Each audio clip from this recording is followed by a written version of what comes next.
In today's video, I'm going to teach you how to add answer keys to Google Forms.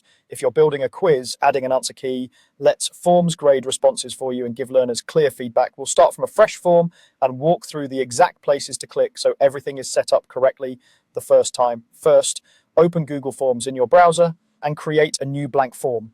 A new untitled form opens with your first question ready. In the question field, type a sample prompt, for example, 20x2. This keeps the demonstration simple, but the same process works for any subject.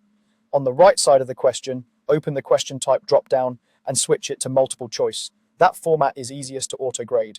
Below the prompt, add your answer options. For this example, you might add 30, 40, and 50 so learners have reasonable choices.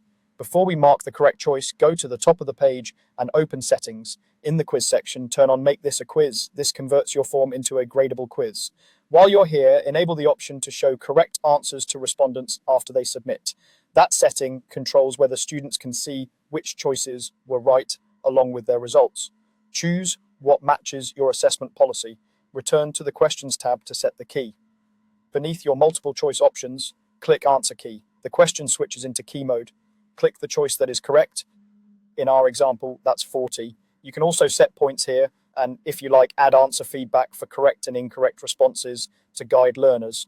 When you're happy with the selection, click Done to save the key and return to the normal editing view. That's the whole flow. Build the question, choose the format, add options, enable quiz mode, allow correct answers to be shown if you want, then select answer key, pick the right choice, and save. Repeat the same process for each question you add to the form. A few quick tips as you continue. Keep question wording clear and unambiguous, avoid trick choices unless they support your objectives, and double check that each question has exactly one correct option when using multiple choice. If you revise a question later, revisit the answer key to confirm the correct choice still matches the updated wording. With that, you know exactly how to add answer keys to Google Forms and get instant consistent grading.